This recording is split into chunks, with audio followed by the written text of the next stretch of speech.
आपका जो घंटी चल रहा है, जो पीरियड चल रहा है वो सेकेंड, यानी सेकेंड घंटी चल रहा है, यानी दूसरी घंटी चल रहा है।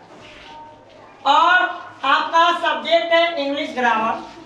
इसी को हम लोग हिंदी में बोले तो आपका अंग्रेजी व्याकरण कहेंगे।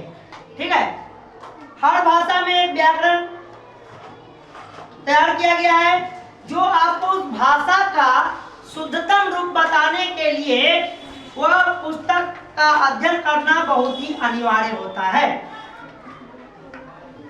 क्लास 4 आज आपका जो चैप्टर है 19 है, यानी पाठ संख्या 19। और इस पाठ में जो आपको अध्ययन करना है वो एडजेक्टिव के संदर्भ में करना है।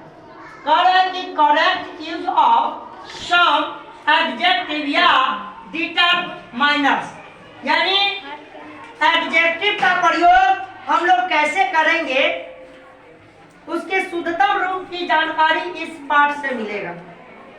बहुआ एडजेक्टिव को हिंदी में हम लोग बोलते हैं क्रिया विशेषण, और क्रिया को अंग्रेजी में हम लोग बोलते हैं वर्ब। क्रिया दो प्रकार का होता है, हेल्पिंग वर्ब और मेन वर्ब। हेल्पिंग वर्ब को हम लोग बोलते हैं सहायक क्रिया, और मेन वर्ब को हम लोग बोलते हैं प्रधान या मुख्य क्रिया। अब देखिए सहायक क्रिया कौन है? अगर हम लोग पारिवारिक भाषा में समझे तो हमारे माता पिता जी हमारे लिए सहायक क्रिया है, और हम लोग मेन क्रिया है, यानी प्रधान क्रिया है, मेन वर्ब है।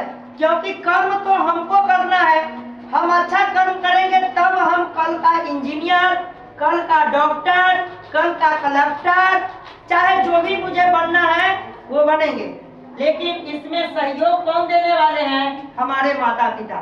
हमारे पिताजी हम लोगों के लिए अर्जित करते हैं, और उस अर्जन से हमारी जो आवश्यकताएं हैं उनकी पूर्ति करते हैं।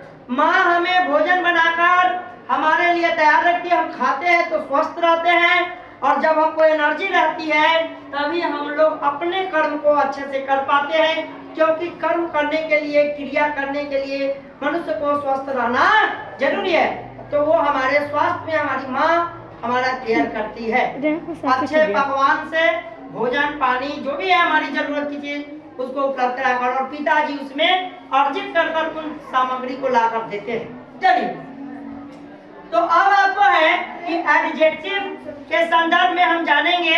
यहाँ लिखा हुआ है कि क्रिया विशेषण, मतलब जो क्रिया की विशेषता बताए, जो क्रिया की विशेषता बताए उसे हम क्रिया विशेषण कहते हैं।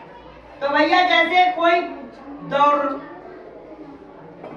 क्या है? क्रिया शब्द है। और वह तेज, अगर इस दौड़ से पहले आ गया कि तेज दौड़, तो ये जो पहले जो आ गया क्रिया के पहले, ये इस जो क्रिया है उसकी विशेषता को बता रहा है। तो ये जो विशेषता बता रहा है क्रिया के संदर्भ में, इसी को क्रिया विशेषण कहते हैं। इसी को इंग्लिश में एडजेक्टिव बोलते हैं।